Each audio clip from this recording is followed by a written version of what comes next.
Welcome back to Oops the Podcast. I am Julio, joined by Francis, rocking the fall flannel. Bro, you It is know upon me. us. LL Bean in the house.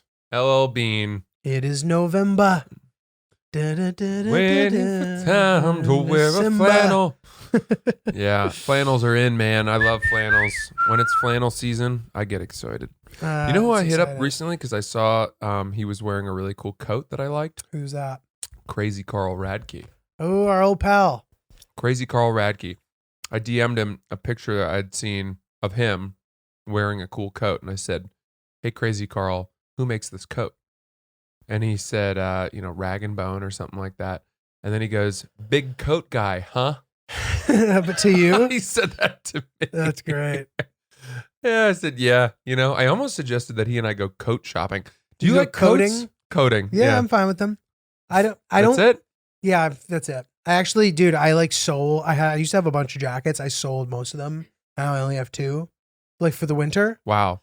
And I have like some light jackets, but dude, I feel like I never get to fucking wear them. Yeah, because light jackets. The weather in New York is never good for that. It's not amenable, no. And by the time I've wrapped my head around the fact that it's light jacket weather, I have officially forgotten that I even have them, and I end up never wearing them. It sucks. I know exactly this phenomenon, and it's brutal. It's brutal. It's brutal. The light jackets, they hide in your closet. It sucks. They're so small. They get buried by the big, bulky shoulders of the puffer. Dude, the other problem that I have, and tell me if there's a solution to this that anybody knows about or that you know about, I feel like when my fucking light jackets sit in the closet too long, they smell like closet. Yeah, they get a little bit of that moth-eaten smell. How do you get rid of that? You got to let them breathe. You got to bring them out. Run them around. They got to be free-range coats. So by bringing them out, it then you want to feed them that antibiotic, hormone-free grain. Does that actually work though? Oh yeah, Are you sure? Run them around. Because dude, I had heard that if you throw them in the dryer with a dryer sheet for a little bit, that works. I tried that the other day and it didn't work. Oh no. So with like long sleeve shirts, hoodies, I feel like if I don't wash them at the beginning of the season, they just smell like the drawer. Interesting. But I don't feel like washing them. So Right. It makes me want to be a fucking minimalist. That's not a bad way to live, dude. And I have to say that with the, these all these websites that let you sell nice pieces of clothing secondhand, like Poshmark and Real and make some cash. all these places, dude, you get real money. And even if it's only like 20% of what you paid, you feel pretty good about getting rid of stuff and getting paid for it. No, dude, totally. And Hill Dog made a really good point too. Like you can buy really good shit from there because their vetting process is pretty good. Mm-hmm. And by doing that, it's like a very sustainable thing. You know what I mean? It's totally like very eco-friendly. I bought a Tom Ford suede coat from the Real Wow. a number of years ago. Dope. It was Good like purchase. down from like $6,000 down to like $700. Nice. And it's in great shape. Mhm. So I don't care that someone might have passed away in it before me. So you love coats. You've talked about this before. Mm-hmm. And agreed, dude. As long as they weren't wearing it in the coffin, People it's aren't fair game. fornicating in suede coats. And if they are, great. there's no jizzy juices in there in the pockets, the breast pocket of my Tom Ford leather coat. Yeah, no, I have no issue in theory with resale stuff. If someone died in a piece of clothing, would that haunt you? Would that bother you? I would never fucking know. Well, let's say you did know. Let's say that they were saying, look, you can buy this really, really cool coat that you, Julio, you want. It's perfect for you. Just so you it know, wouldn't creep me out now. the last wearer croaked. While wearing it. No, I wouldn't care. Dude, it just reminds me of the story of this Lebanese guy making all the money. Have I told this on the pod? I think real quickly, the house on the hill. What's that house on the hill? They're like, oh, it's haunted. He goes, it's haunted? Bought it, flipped it, knocked it down, put a new house up, made a bunch of money. Haunted. He's like, haunted my ass. You haven't told me that story. Yeah, that's a story. This Lebanese guy that I know told me about a Lebanese guy that he knows, and he bought some, quote, haunted house. He was laughing as he said that. What's up with you and all these Lebanese people? Dude, I'm tapped into the Lebanese circuit, man. I am. I'm tapped in. Okay, I like that. That's Spent a good some time in Beirut during the golden years. Yeah. You know, Mhm. in between, But dude, All right. you are a coat person. I am a coat guy. That's a vice of mine. So you can be walking down the street, see a coat, and be enamored and fucking grab it. I don't really buy anything anymore. I haven't bought anything for myself in a long time. Well, My dude, priorities have changed. you recently talked about the watch acquisition. Oh yeah, Like, yeah. You know, so have I don't know you why I say that. have You're you right. dialed it back? Ah! Ah. I think what's happened is that my desires for commodities and sort of items Mhm. has changed such that I want much more expensive things. So I've stopped buying littler things. Got it. Which may be good. There's less clutter in the house, Mhm. but at the same time, I still want really nice things. Totally. So, dude, I was watching this documentary called The Minimalists. Yeah. And have you seen it? No. So, to be honest, it felt a little outdated. I think Huh. it's probably from 2017, 2016. So it was kind of before a lot of like the talk of social media being negative had started, or maybe it was kind of in its infancy compared to now.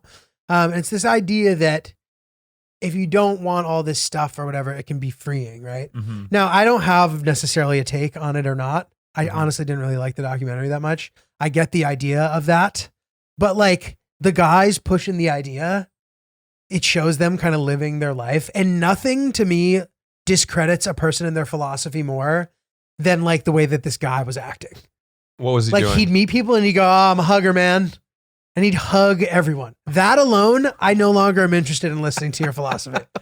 Why? Why would that turn you off to his sort of his ability to not spend a lot on and buy stupid shit? Dude, because this sort of like, I'm a guru, sort of like eyes glazed over, whitewash, positivity bullshit. Like that is a huge red flag to me. Mm. So like, oh, I've this lifestyle. Like, I'm just kind of like, you know what, dude, fuck off.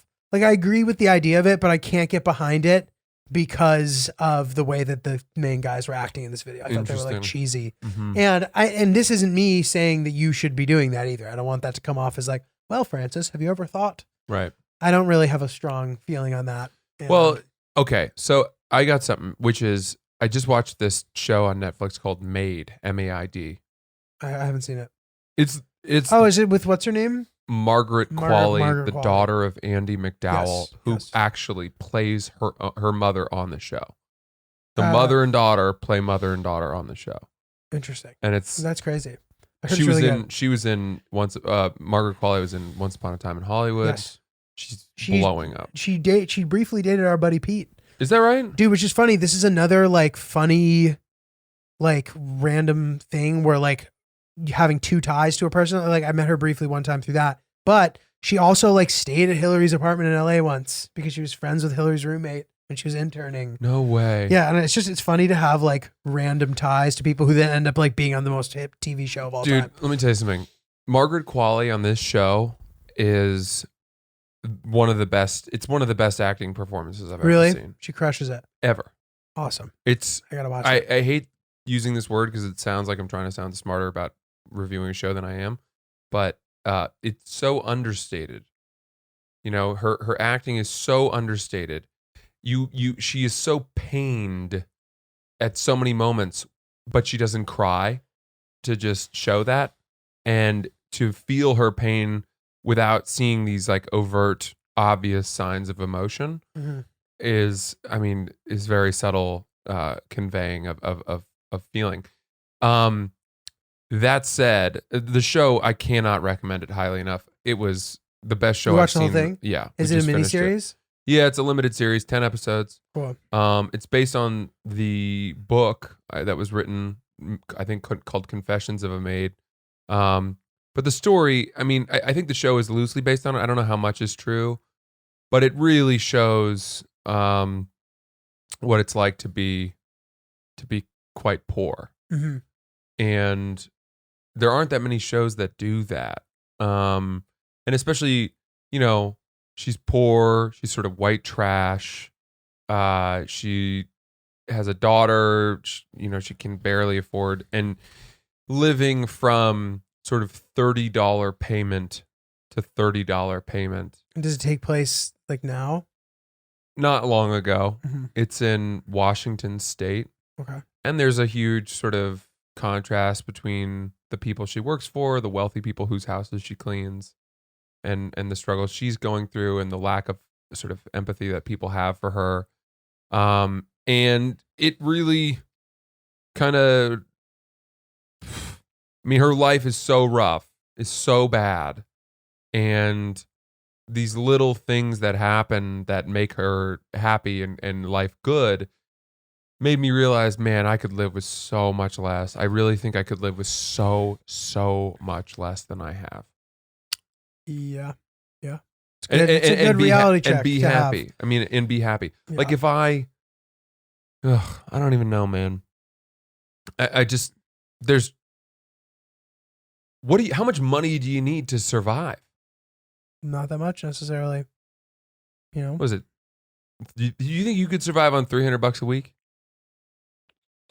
No, probably not. I wouldn't be able to like pay my rent and my bills. And Okay, stuff. right.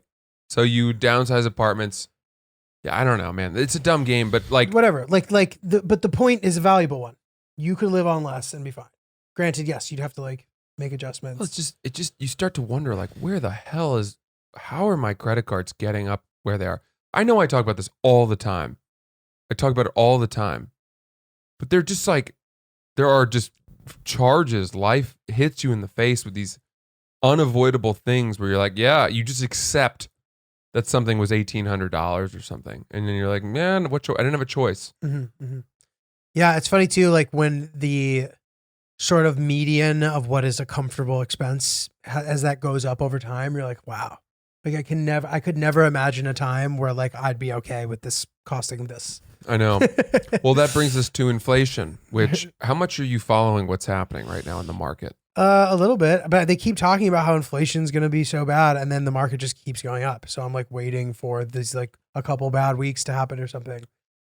Yeah, because the market is, I think, the stock market on inflation is less speculative than people are. Got it. So it needs to sort of, it'll like catch up. Well, like the reason I'm not going to explain this because I'm not smart enough. But what I understand is that, there's so much cash in the system right now that was pumped in to help people and help the country, get through the pandemic and all of that, people are flush and they're buying stocks, they're buying watches, they're buying homes, all of these things. But as the value of money decreases, right, at a faster and faster rate, and the goods that a year ago cost X are now 3 to 5% higher, whatever it is, there's going to be a reckoning. Mm-hmm. Raising interest rates and stuff. And the way that the Federal Reserve will combat. Have I explained this on the pod? Yeah, I think we talked about Jesus it. Christ. Why am I? You gotta, you know what? Put a fucking sock in my mouth. Gag me with a spoon. Don't let me get into this shit again. I don't even know why I'm holding court. I don't need to explain this again. But so you're stressed out about it. I am. I guess that's why I'm talking about it again. I am stressed. Dude, whatever. Like a lot of the stuff that's going to affect you as far as money that you have saved, it's not money you're planning on touching anyway. And over time it's going to go up. So don't fucking worry about it.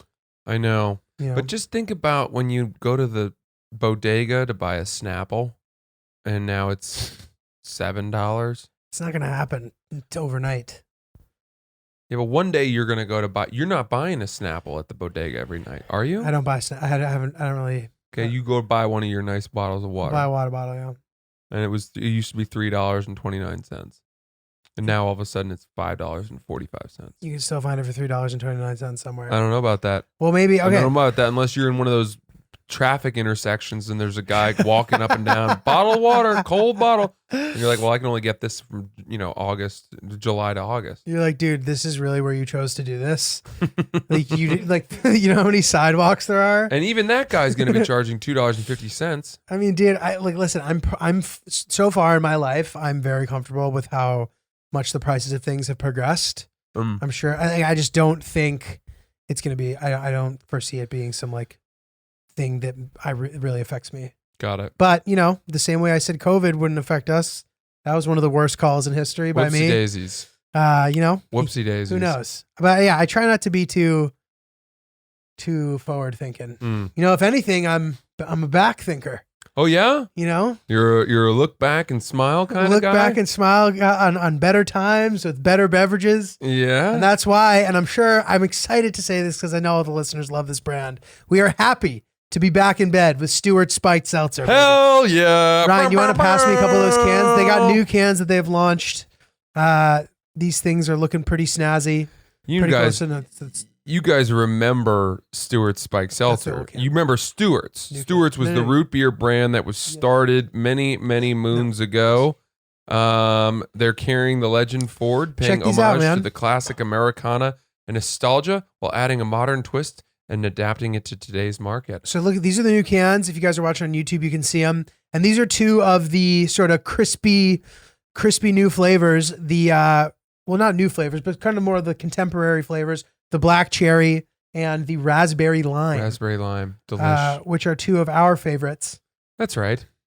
Guys, it is 100 calories per can, 0 to 1 grams of sugar, 1 gram of carbs, gluten-free, vegan, 5% ABV, alcohol from a premium sugar malt base, natural flavors, no artificial sweeteners. You know, the good stuff. That's it. But anyway, we really love Stewart's. They're sponsoring our live shows, which we're super psyched about. A couple important facts. Okay, so at the moment, it's only available in New York, New Jersey, Connecticut, Massachusetts, Pennsylvania, Rhode Island, and Colorado. The beginning of 2022, it will be available everywhere.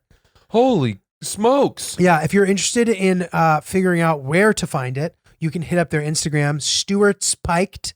There's one S in the middle, so Stewart's Piked, at Stewart Spiked. Or you could say Stewart Spiked. Stewart Spiked. I guess that's probably a much easier. Yeah, either way. Thank you, Francis, for helping me with that. So you can DM them or you can go to stewartspike.com and there's a store locator function where you can figure it out. But we love this brand. We love these spiked seltzers. So get yourself some Stewart Spiked. Iconic just got spiked. Love it. Good shit. Excellente. Dude, let me ask you a question. So I was talking to a friend of mine the other day and he was kind of, I don't want to say bitching about the fact that when he goes to dinner with his wife's father, he tends to either he is paying more of the time for everybody. And I was like, oh, that's interesting. And he's like, dude, am I wrong to think that like typically if you're going to dinner with the parent is picking up the tab? I think it's let's say for our age group, because I think the shift happens soon where like us paying and it's different for everybody. But in most of my experience, if I'm go to dinner with parents, the expectation is that they will most likely be paying. Yeah, I think it's different on it for every family. And I wonder like where that age comes in. You know what I mean? Because I'm at a point where if I were to like do something with my dad, right? Like maybe he would pay, but like if for some reason we got into a situation where like I was covering some stuff, like I wouldn't think that was weird. Like I'm a man, I can pay for myself. You know what I mean? It's nice when parents do pay. Of course, I'm so grateful. Right. I don't necessarily expect it, but I will say I can't tell you the last time I went to dinner with parents and that the parents did not pay. Yeah, I agree with that. I also think that if this is an issue for him, he shouldn't go to dinner with them so much. No, and I actually don't think that he necessarily is going that often. But he brought it up in this way where he's like, am I wrong to think that's odd?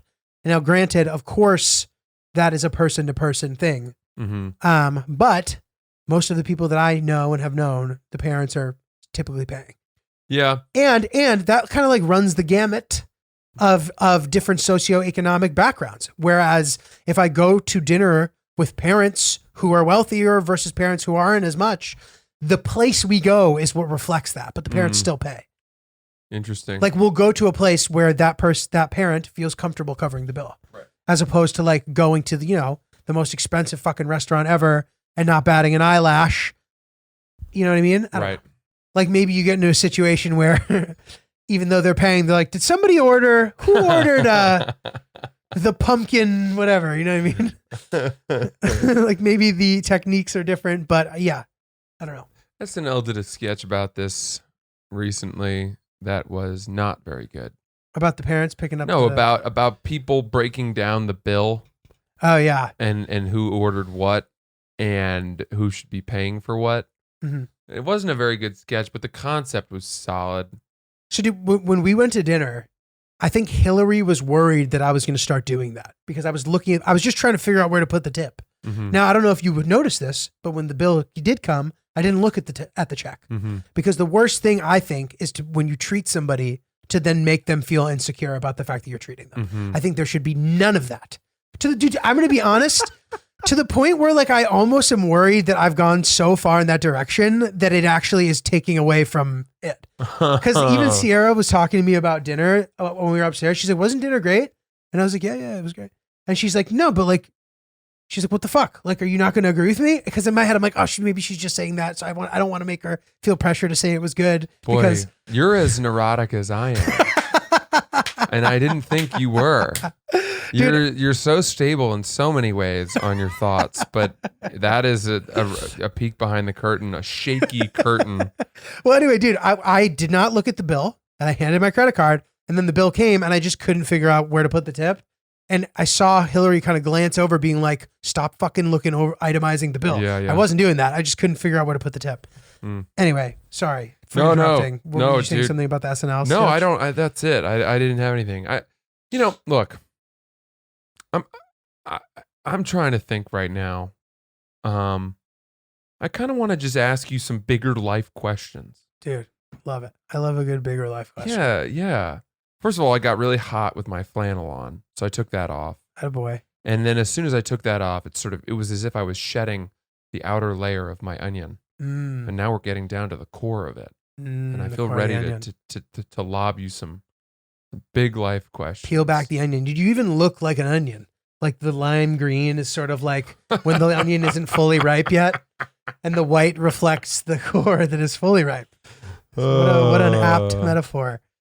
Hit me, dude. Hit me with the juice.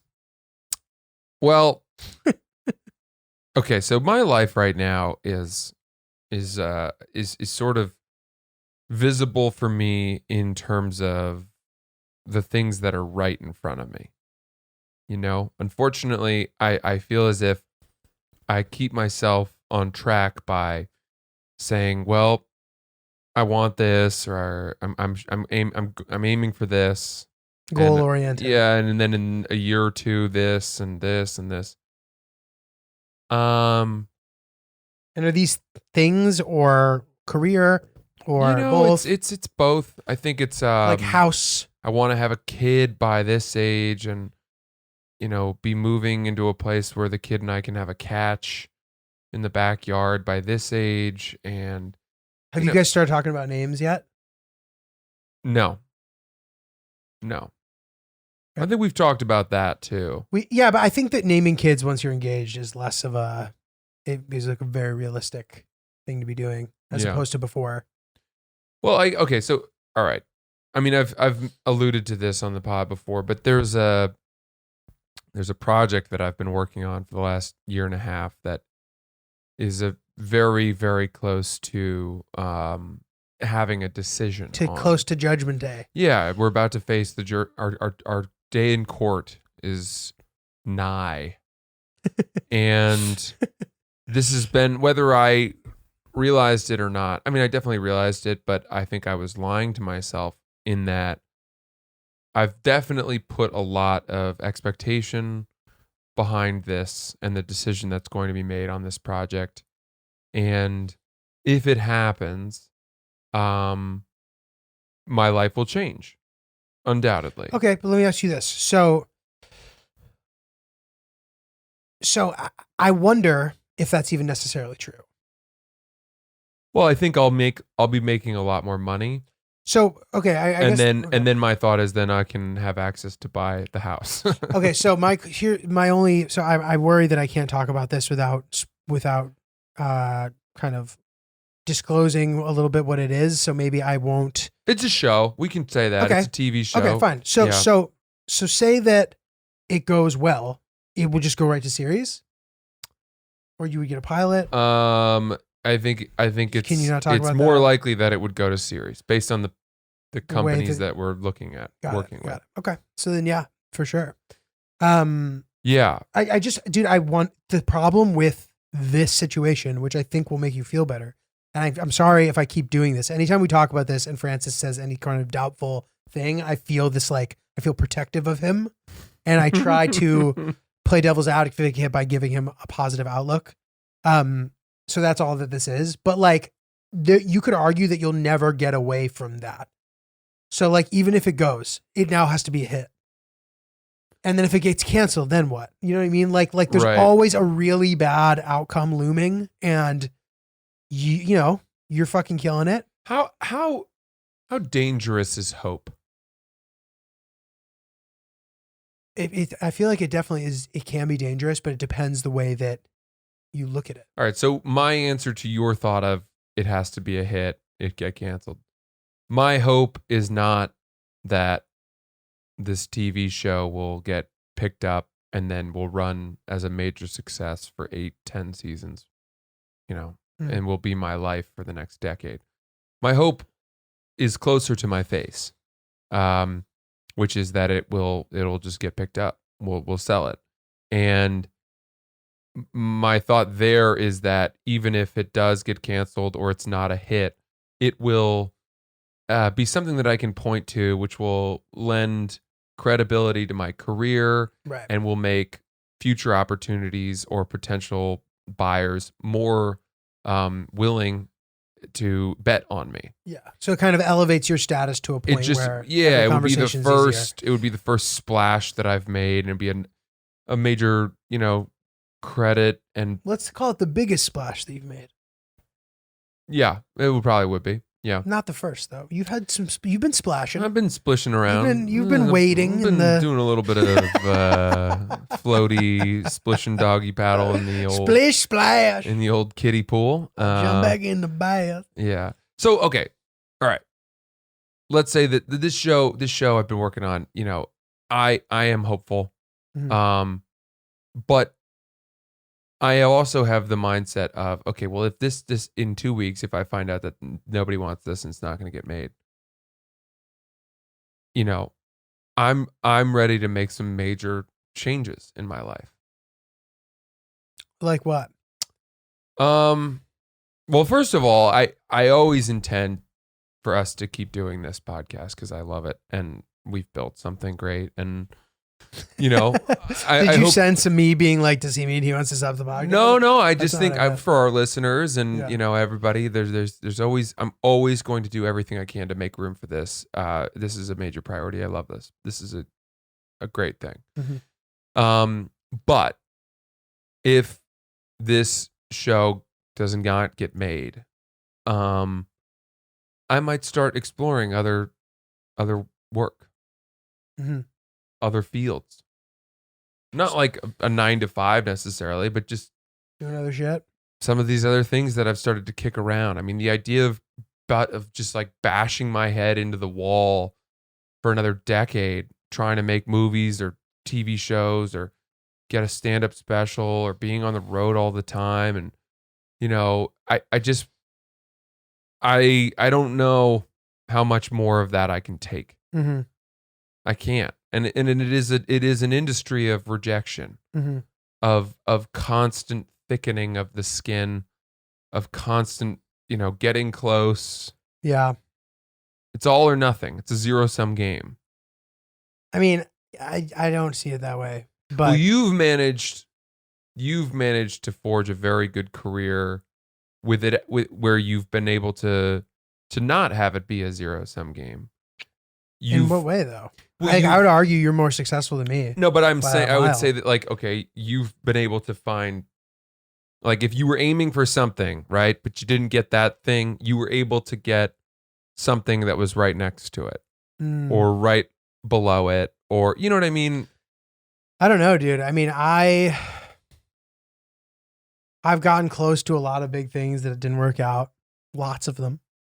That of course sucks, but it didn't cause you to lose hope. Not really. Like in the moment, yes. Like there's a couple standout moments. Like I sort of was in the final stages of being cast on this pilot that ended up going to series. I would have made a bunch of money.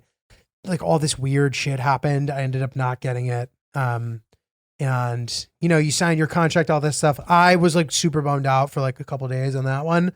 And then there's like things that'll like just kill your spirit for a little bit too. Like you take a huge L in some like competition or like something, and then like makes you feel really bad. Like you don't know what you're doing, but like I've kind of never fallen far enough away from it that I wasn't able to come back. Cause I see that happen to people.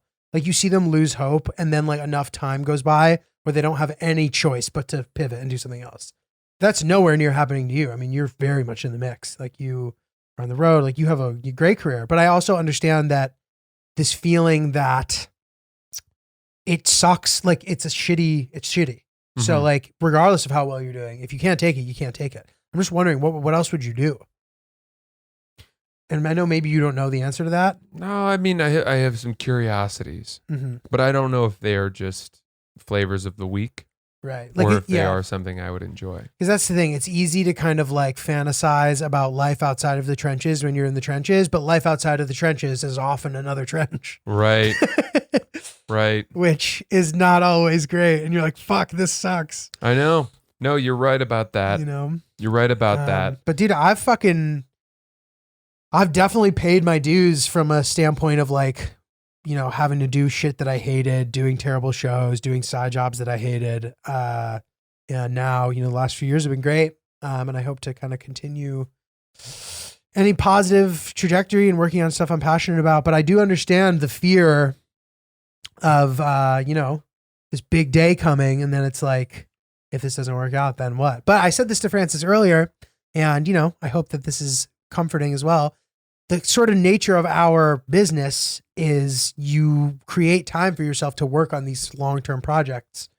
So like, there's always a space for that. So, you know, if this show didn't work out, I'm sure you'd find some new thing that you were excited about, but also maybe it does work out. And then I wonder, you know, I find that I've been less creative lately as this show has loomed, the potential of this show has loomed. I have started, you know, subconsciously kind of placing my eggs in that basket. Right. Even though I've been told many times not to do that. It's very hard. It's hard not to. It's very hard not to. It's hard not to put the cart before the horse. You know, and I feel you, dude. I know. You think about what your life will be like, this new life that's, you know, and again, putting the cart, that's another danger of putting the cart before the horse. It's like, dude, watch, you suddenly get that show and you fucking bust your ass for 6 months shooting it. And you're going to be producer, obviously, and writing and overseeing and problem solving. And all of a sudden you're going to be like, I fucking miss stand up, you know? So it's like, there's no like utopian sort of promised land ever out there. So what is fulfillment then? I think it's a journey, dude. You know, I think fulfillment changes. I think you get fulfilled and then you need fulfillment elsewhere, maybe. You know what I mean? Do you think that most people don't truly feel fulfilled until they're 70 or something? Or like Buddhists? 80, yeah, exactly. 80, you know, where you can really look back and say, I've lived a full life. I'm grateful for everything I experienced. Well, dude, I'll say this, like every single documentary I see of any famous or successful person, they either are like, my kids were the greatest thing in my life, or my biggest regret is not spending enough time with my kids. Yeah. So maybe that's our gift in evolution, is being able to have the gift of procreation or something. Yeah. Dude, have you been like talking to your shrink about this stuff? Yeah, I have been. But you know, it's a little inconvenient to schedule her, and kind of, you know, it's expensive, and I wish there were a more, you know, a better option in terms of therapy. Well, I mean, that's why we're pushing Talkspace here on Who's the Podcast. Talkspace. It is a great, convenient, modern way for you to connect with your therapist, talk through your shit, and you can get in contact with them at all times of the day, sending a message 24/7. No need to wait for your weekly appointment if you need them. However, you can, of course, schedule your weekly appointment, and you can then meet with your therapist via any device that you can get a video feed on. Your phone, your iPad, your computer, whatever. It's a really great way to kind of put you in a private room with just you and your therapist anywhere you are. You know what I mean? Absolutely. And I really think therapy is important, especially for people who do what we do. Like, Mhm. I was in therapy for years. It was super helpful. But I know you for love it. anyone really, I mean, all these things that if I didn't have Julio or a therapist or whatever, I don't know how. I mean, listen to the conversation that we're having. This is therapy, Yeah. and it's helpful. And I think people should really benefit from trying it and having someone they can really be honest with. And Talkspace makes that available. And dude, I'll be honest. Like sometimes during the day as a comedian, it can be really hard to sort of like structure your day in a way that like feels not terrible, that feels good, Mhm. because it's just like so isolating, so alone, and it's just like having a fucking shrink, dude. It's huge. Anyway, if you guys visit Talkspace.com, you get $100 off your first month when you use the promo code OOPS. When you sign up, it's a pretty solid discount.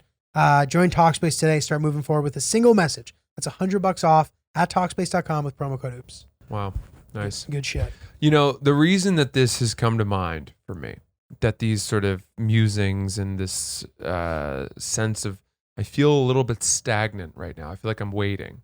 And part of that, I was heating up a rotisserie chicken in the microwave just a couple hours ago. And it was 2 minutes on the microwave. That's the amount of time I plugged in. And I hit it, and then I just watched the microwave. I watched the time count down because I thought, okay, 2 minutes, it's not so much time. So I just watched it. And I thought to myself, boy, that's 2 minutes. It very much struck me that I was watching time slip away.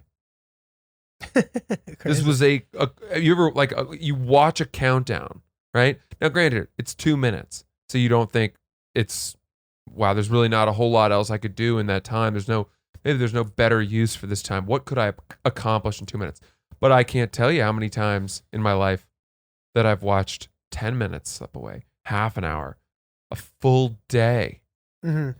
And that makes me frantic thinking about that, wasting time. Yeah.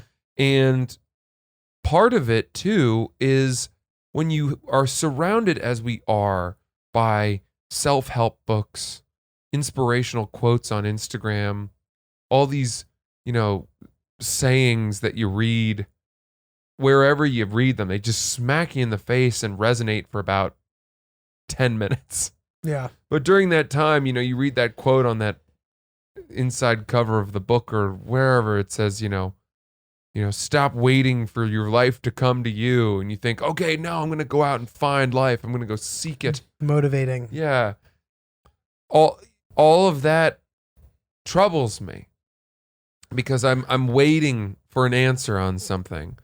And instead of, getting things aligned such that if that didn't happen, I'd have other options. Right.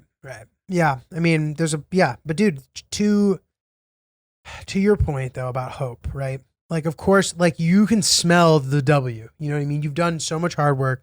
You've created these sort of like alliances of powerful, like it's been a great up to this point, right? And now there's so much riding on these next couple of weeks. Like, of course that's stressful, but think about how beautiful the hope is still, you know what I mean? As long as you have some hope, you're still cooking. That's all you really need. So when you've lost hope, that is when things get really dark. Another way to phrase I've lost hope is reality. Time to get real. Yeah, but I don't know, dude. I don't think that is necessarily reality. I think reality there's a upside and a downside. And the let's get real that you're talking about just sounds like the bad side.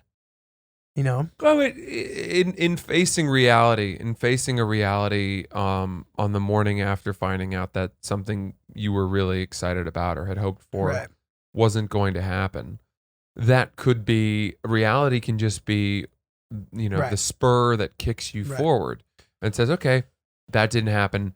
Now I still need to work. Mm-hmm. I need to make money, and I'm going to start curating my LinkedIn profile or reaching out to people, and I'm switching it up, whatever it is. Mm-hmm. I think that reality is not necessarily the loss of hope, but it can be the start of building hope in another direction. Yeah, maybe. Yeah, sure. How close is hope to delusion? It doesn't have to be. I think it's a spectrum. You know, like you can be too hopeful in an unrealistic way. You can be not hopeful enough, and you can be hopeful in a perfectly healthy way. Do you ever wonder that we're delusional? Sometimes, but then that's why those microdoses are great, because they just tell me that I'm not, and then I end up being right, dude. I'm not even joking. Do you agree with that? Do you get that feeling when you take them? I get this feeling where I feel so confident in my things that I think, and that makes me think that I should trust them more, because I know it can go the other way too, with those kind of things. Interesting. So yes and no, man. I think that we didn't get into this to be that realistic, because I think. But the thing that I've realized about being realistic is that it's a perception thing. Because where I'm from, dude, like there weren't nobody. I didn't know any famous people. I didn't know any actors. I didn't know anybody who knew them. And anybody who said they did, I thought that they were lying. That's how disconnected we were. Mm-hmm. And everybody in that place, like a lot, not everybody, but a lot of like parents or just like the overwhelming school of thought was like, you can't do that. Like, no, you know how few people make it. And I just can't help but thinking, you know how few people try because of that. How many people really try? Mm-hmm. And I think that number is a lot lower than we might be giving credit for. So like, don't fall for that. So I think that like going for it is not a bad thing. No, it isn't. And we certainly have up to this point. I feel that I have the luxury to go for it. You know, I feel confident that if on my 35th birthday, I say all of a sudden, or by that point, I'm doing something totally different, and this whole adventure was a snipe hunt is the term I think they use. It's like a hunt for something that isn't actually there, and it was just a false lead. I don't think that I will look back and say, boy, I really wasted all those years in comedy. If only I had dedicated them to what I'm doing, to becoming the master baker that I've decided that I want to be, I'd be farther along now. I do think that these are, snipe hunt, right? That works. Right. But these things lead you to where you end up, which can be good, which typically, hopefully will end up being good. Yeah. Unless it's in a ditch. Let me ask Ryan. Ryan, your hope right now. What is your primary hope? Do you have hope? Right. How old are you? 25. Yeah. So this is an age of hope. You have hope. You must. Yeah, I have hope. But it's in the back of my. I can't think of anything specific that I'm putting it towards. I am a hopeful person. When it's your birthday and you blow out the candles, what are you thinking? It's a tough question. I guess when I blow out my birthday candles, I will just be, am I one step closer to where I want to be? And am I putting myself in the position to do that? And then there's a lot of things that are out of my control. Dude, what the fuck is wrong with you guys? That's what you think That's what when you you guys think blow about? out birthday candles? I don't know. It's a weird. No, I'm like, oh, everyone's singing. I thought you were going to father? agree with him. I thought you were going to agree with him. No, that's so practical. That's too grounded. You're 25. You got to wish for a fucking pony or something. Or a flying car. Tesla.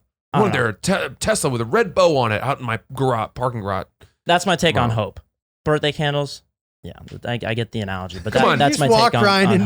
I didn't Ryan. expect him to answer with the fucking, perspective of a statistics professor.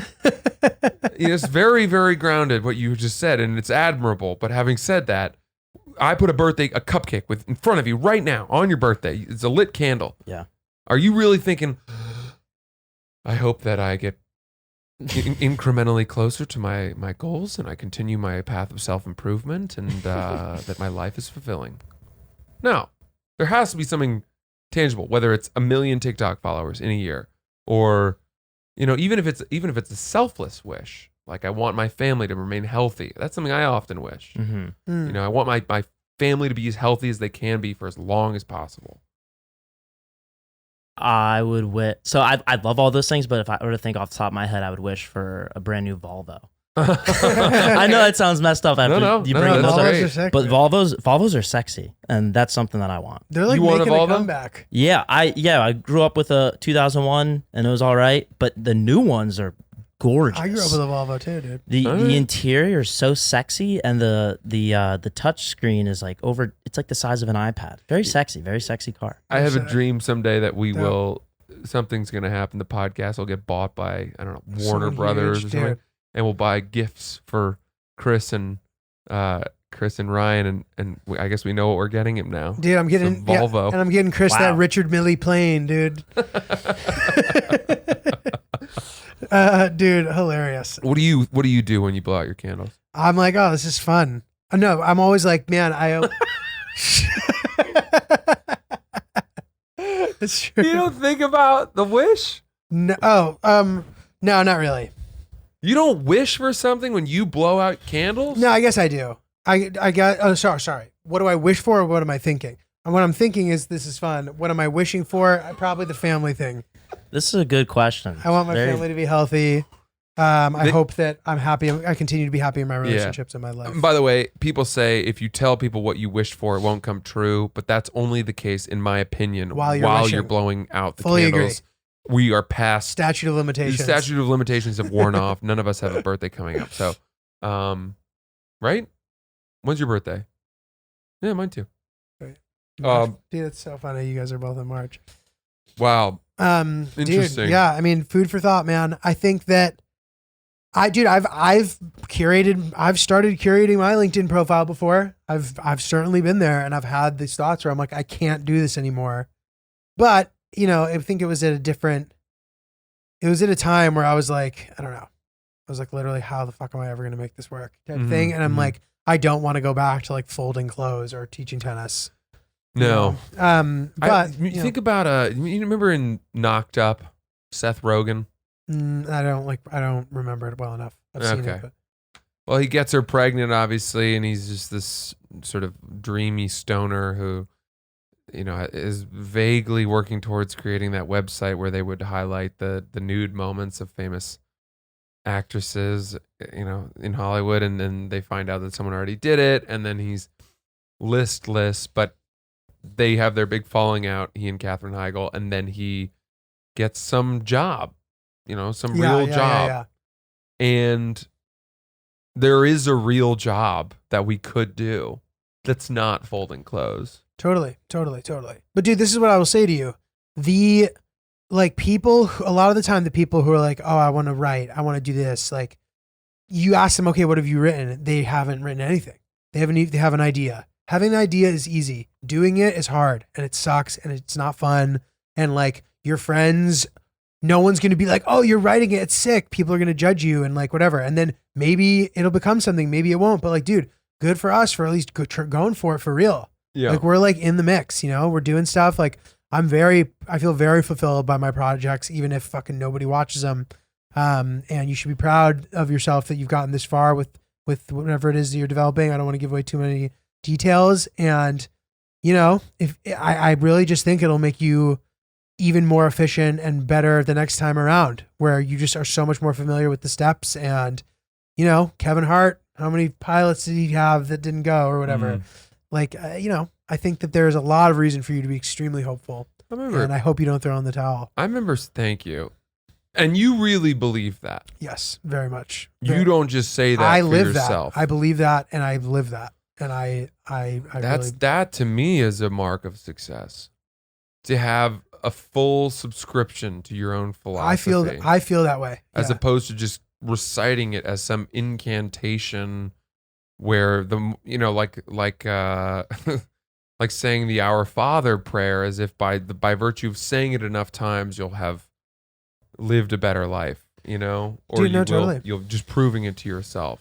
Yeah, I feel like I'm very fortunate to have this and I'm not saying you don't feel that way. I'm just saying my take on it is that I feel fortunate to have flexibility where I can work on my projects. And if my projects don't do well, that doesn't matter. And nobody can be like, I'm not sending notes to some fucking dinosaur in Hollywood who doesn't know shit. I'm like, oh, let's take another. Like, I do what I want when I want, and it's fucking amazing. And I feel free and happy for now. And I probably just jinxed it, gonna knock on wood emphatically. Knocking on the wood. But let's fucking get him, bro. Wood. Let's go. Let's fucking go. Yeah, it's time. Let's fucking go. It's time for something big. Let me ask you a question. Yeah. So I know a lot of the time you compare yourself to a lot of your successful friends, and that can be a dangerous game, but also a cool example of like what could be, you know what I mean? Would you say that most of those friends are happy? How happy do you think they are? And I don't even really know. I think some of them are, but to me, what I wonder is, you know, what's the end game for them? Because they achieved what our parents, their parents took into their late 50s to achieve. Totally. And if you reach the finish line that early, what's left? Like, what are you fighting for? So I think that this is where the baker metaphor fits in nicely. It's that you can be done with that, and then your next thing can be like a pure passion project. That's the beauty of making it big in those kind of jobs. Like the amount of those guys who, when they're 40, they like have all this money and time, and they just do something they're so psyched about. Like that to me is like the reason to do that. I think it'd be fun to be on a board. I really do. I'd love to be on a board. That's funny. I know a guy who's on the board of JetBlue. Wow. His whole family flies for free. Oh my God. JetBlue. What a cool company. And they've been on the board since day one. He gets a salary from it. That's unbelievable. Zooms in on board meetings every once in a while. They talk about stuff. He's like the JetBlue Minati. That's good. Come on. There you go. That's my second good one, dude. Yeah, come on. I don't get these that much. I want it. I want the recognition. He got it because he was insanely brilliant and successful in his career. Got it. And so they were like, hey, we could use your your brain. Yeah. Dude, I'd like to be a member of the board of Quip, dude. Oh, is that okay? Yeah. Get on board. Are you guys taking board members? May I get on board? Yeah. Because these are some solid, sexy toothbrushes. Dude, like the Quip toothbrush is like the matte G-Wagon of toothbrushes. It sure is. And it's literally like matte. And like they brag about here, rightfully so, the sort of sleek, lightweight design is very swag, dude. Looks good in your DOP kit. I know that we talk about, some of our other products getting you laid, which we're going to get to later, but I think the Quip may also get you a step closer towards... girl sees that in your ditty bag, she's coming back for round 2. Right, a girl or guy sees that, they're like, oh man. For me, it's the sort of vibrating functions that can alert you to how long you've brushed for, because I sort of tend to cop out at 30 seconds when I know I should go a little bit longer. But one of the reasons why I cop out at 30 seconds is because I'm afraid of destroying my gums, but there's a separate function for that too. Oh my God. How many functions do you have? Oh my God. It can vibrate as well when you're brushing too hard, man. It's really perfecting the process of brushing. So we definitely recommend you guys get on board with Quip. They have a bunch of other really dope products as well. If you go to getquip.com/oops right now, you will get your first refill for free. That's your first refill free at getquip.com/oops, spelled GETQUIP.com/oops. Quip, the good habits company. Lovely. Awesome. Sorry. Back to JetBlue. So you aspire to be a board member. I'd like to be on I'd like to be on multiple boards. My old boss, Erica Nardini, what a career she's had. She got hired to be the CEO of Barstool, but that happened because she had positioned herself so well through her immense successes at the prior companies. She'd worked at AOL and I think maybe Verizon or something like that. And through her incredible career, she gets now asked to be on the boards of companies like the WWE. Dude, it's fire. How cool would it be to be talking to Vince McMahon about, to be his boss?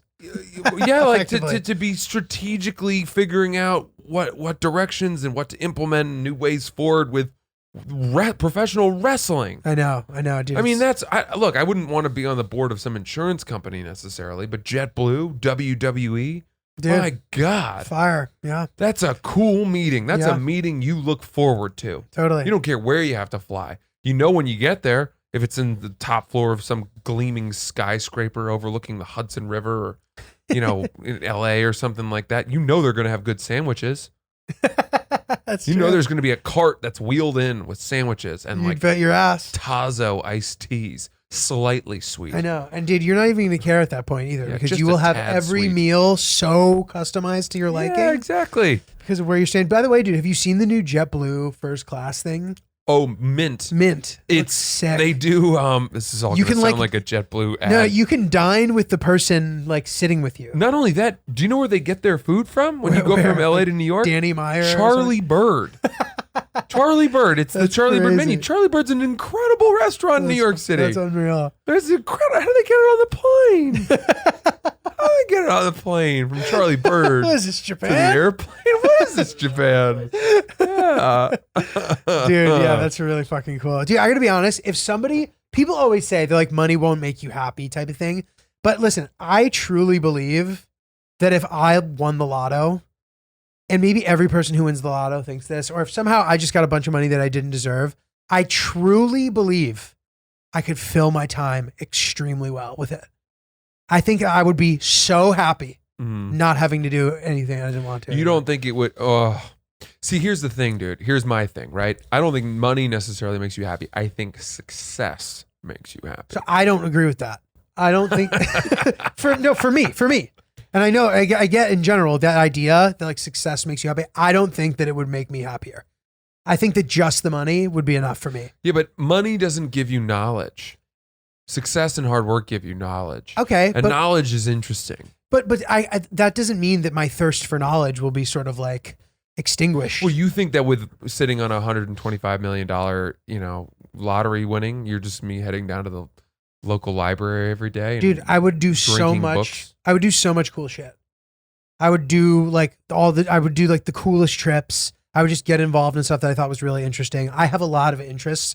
I really believe that I could fill my time doing and like sure. So here's something I see, and you tell me if you disagree, right? Sure.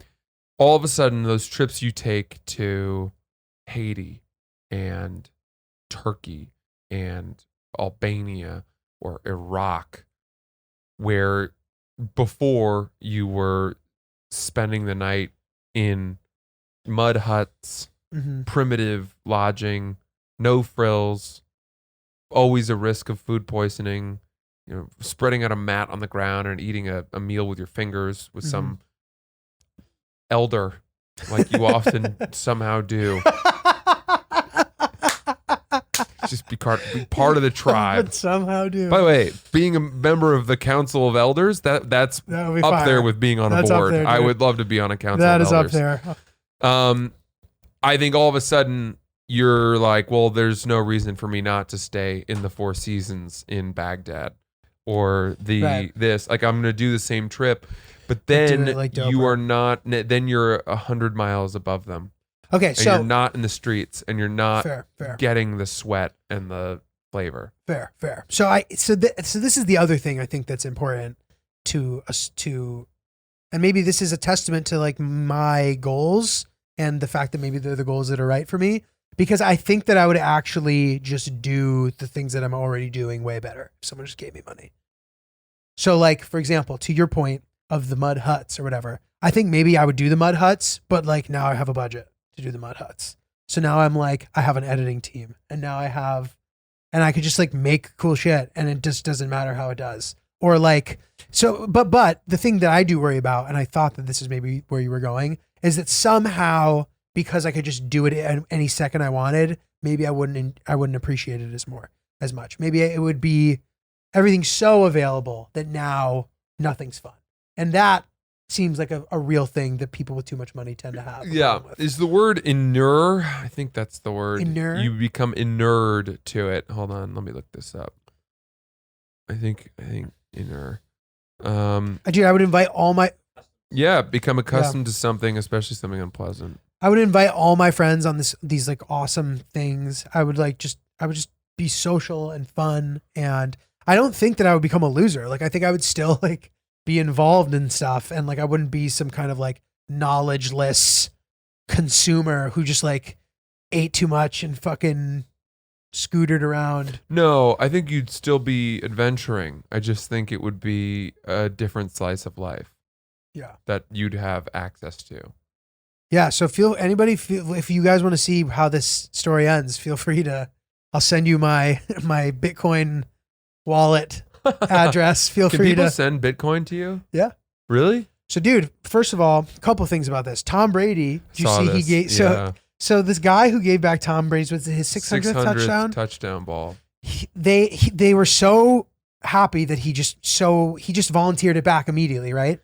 That they have hooked him up. Yeah. They didn't have to claw for it. There was like, hey, if you give it back. No, he gave it back. And that's the right thing to do. What are you going to hold the ball hostage? Yeah. Then you're an asshole, you know? Yeah, totally. And they've given him like everything you can imagine, like a gift certificate. Oh, is this okay? Here's what they've given him. 2 signed jerseys, 2 signed helmets, a Mike Evans signed jersey, $1,000 to the gift shop, $50,000, one Bitcoin through FTX, right? Yeah, but that Tom Brady's personally giving him. By the way, Francis isn't reading this list. No. Francis knows this by heart. That's incredible, dude. And was there 2 season tickets for 2021 tickets, and 22. 2020. Dude, and game cleats of Mike Evans. Okay, cool. That's pretty fucking sweet. But yeah, dude, you can just send, if you have the address, you can just send it. So that's the thing that they do.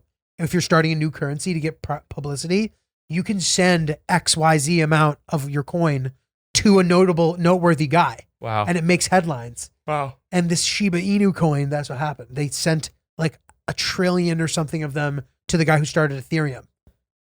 And that guy donated it all to like the India Relief Fund or anything, effectively burning half of the supply, making it more valuable or something. Oh my God. This is all crypto nonsense. So bullshit. this is the other thing. You want to talk about what would I be interested in? I would love to work for a crypto firm. That would be sick. I would love to do a Jon Stewart desk type show about cryptocurrency, or, you know, talk to like Wall Street Bets, Redditors, people who are much more aware of, you know, That's cool. stocks and kind of against the establishment, the typical Wall Street voice, get a little bit more of a microphone up to the guerrilla traders on the internet and highlight that. That's a job I think I would be interested in. Dude, that would also be funny. You could do like cool, like you go interview these guys and here's some guy who just has like $1 billion of Ethereum or whatever, and he just like lives in a basement or something. Like, yeah, it would be funny to find those like crypto success story guys. Well, dude, I told you about the Uber time I got drivers. picked up in the Uber Black because it was not much more expensive, and he picked us up in a fucking Tesla Plaid. Oh, sick. Which are, you know, the nicest version of the S, I think. And he was like, yeah, I bought this car this year because I put all my money into Dogecoin. Oh, sick. And I'm like, then why are you still driving for Uber? You know, you never know. You never try know. to figure out how honest and truthful those situations are. But I also think that I would be good in that role because I am not that knowledgeable myself. So I could ask these questions from a layman's perspective. Say, explain this to me as if I'm an idiot, because I am. And then everyone who doesn't really know can learn through the more simple process. Dude, here's the next show. If God forbid things don't go how you want with the current one. Well, we'll know. Throw it on the list. Yeah, we'll know in a couple of weeks. Well, dude, you know, another interesting show that I think you could be really good at would be interviewing people about their morning coffee routines. Oh, I like that. I like that. Coffee aficionados, people who really know the notes. People who know their beans, dude. Chocolate, persimmon, hints of cherry. I don't know. The persimmon. Have you ever eaten a persimmon? I have not. Maybe I have. But It's I'm supposedly not sure. like one of the most ancient fruits. Oh, I love an old fruit. Yeah, I love it. Dude, tell us about the coffee, man. We love Brooklyn Roasting Company. Brooklyn Roasting is getting better and better. The stuff that they're sending me now is just every tin I open, man, it just makes me happier and happier. Opening a tin of Brooklyn Roasting has the same sort of feeling of opening a can of Pringles. Once you pop, the fun don't stop. Well, it's got and that, it does pop. Yeah, it pops, and then it's got that beautiful sort of air seal, And once it's like a can of tennis balls too. Yeah. So you open it and then you see the beans. You're like, those are fresh. You bury your nose in there. They and hit you like as if Pandora's box actually ended up being something good. Yeah, yeah. You get hit with all that Pandora. Nice. Dude. Oh, everyone was negging Pandora. Turns out she was a lot cooler than we thought. Look at this bounty from old Dora. Anyway, Brooklyn roasting. It's I good cannot shit. tell you how It's much our the favorite. Mocha Java, the Hue Hue Tananga, Yes. all the Ethiopian roasts. The Coffee Month Club does it for you. Check it out now. Subscribe. Go to brooklynroasting.com, promo code OOPSBEANS, and you're going to get 5% off your first order. I love this coffee. We love this coffee. Get some now. It's the best. How do you feel about an email? Yeah. Ooh, you know how I feel about an email. We love them. Lay it upon me. Lay it upon us. Okay, here we go. This one's called How to Handle an Arrest. Ooh. Fellas, never thought I would be emailing in, but I've come across an issue with a girl that I recently started dating, and it feels like one that I can't bring up to my friends without revealing a past people don't necessarily need to know. Anyway, I randomly met her and don't really know anybody that knows her, so pause for a second. That is such a valuable, what he just said is such a thing. When you meet somebody random, they don't have this sort of like reputation, which can be good, but it can also be bad. Yeah. You know what I mean? It's nice to like have an idea of who the person is. If you have 0 people on Instagram that follow her, who follow you, It's a risk. or there's no crossover there, that's scary. It's scary. You're in the wilderness with a person. You are. You really are. Okay, here we go. For whatever reason, one night I decided to throw her into a Google search on my phone as a very basic background check. What do you know? She's been arrested a couple times for battery. My assumption is this is some basic charge, and generally speaking, I am not overly concerned because she seems great. However, I do want to know what the story is, because it seems like a red flag, right? Although I can't bring it up without sounding like a psychopath myself. Do I just keep going and hope somehow an opportunity arises, that it comes naturally into conversation, or do I bring this up and threaten killing a good thing? Ignorance would have been bliss here, but not sure what to do now. Okay. That is a tough one. All right. I'm gonna I have an answer. Unfortunately, I think my answer is that men have more of a luxury of the idealistic response is that you want to give everyone a blank slate, give them a chance to explain themselves or take them from the beginning and believe in people until proven otherwise. But men have more of a luxury of doing that than women do, because people can be risky. And if a woman found out that a guy she had just started dating had a history of beating the shit out of people, Right. That's not that good. should be That needs to be known. a major red flag and end that. Whereas, a guy finds out that this girl has been kicked out of a couple nightclubs and like taken a couple of Right. drunken swings Right. at a bouncer or whatever. It's Right. like, haha, it's kind of funny. She gets a little loose. So I do think that there is a different answer, unfortunately, in my mind, for men and women on this one. Agreed. And here's my concern is a couple of times for battery. Yeah. So the question then becomes, what was the battery? Yeah. So a couple of times is never good. That means that this person most likely has a pretty bad temper It's violent. and Yeah. potentially violent. Now, was it against her ex-boyfriend or not? We don't know. Does that necessarily even matter? Like, I don't know if I want to be dating somebody that I know is willing at any given time to fucking roll her sleeves up and start punching someone in the face. Right. Regardless of if she's right or not. 2 times is too many. Have you ever seen someone hit someone like that you knew? Maybe. Have you ever seen someone strike someone? Like in polite watched it company? happen. Yeah. And And I'm talking like a couple, someone. Oh, Jesus. No. And I'm not even. I'm talking a woman hitting the guy. Oh, yeah. Yeah. Yeah. Hard. Smacking him in the head. Sure. And he didn't like it. No, he didn't. Was he mad? Yeah. So she smacked him in the head. Yeah. Why? He did something stupid or they were drunk or like whatever. And she just smacked him. Yeah. In the head or in the face. Dude, I don't think. Or started I think, hitting him in the head with her palm. Oh my God. I think that's totally unacceptable. I agree. I think that's completely not okay. Agreed. And I know someone who does this routinely. Dude. And really? witnessing it is uncomfortable. But she's actually mad or she's fucking around? No, she's mad. Jesus, dude. Yeah, fuck that. I've seen a woman I know hit a guy. Do I know her? I don't want to leave too many clues. Okay. That's crazy. And whenever it happens afterward, I'm like, was I the only one who fucking saw that? Oh my God. And because I don't like being hit. I really do not like either. being struck.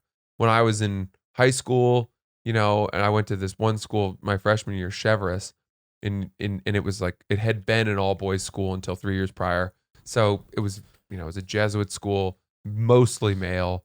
And there were all these ridiculous, guys would go around and fucking push you into a locker. Yeah. Like it was, Fuck the opening scene from Spider-Man or something. Like, you were like, these things only happen in Hollywood and stupid Nickelodeon movies. Wrong.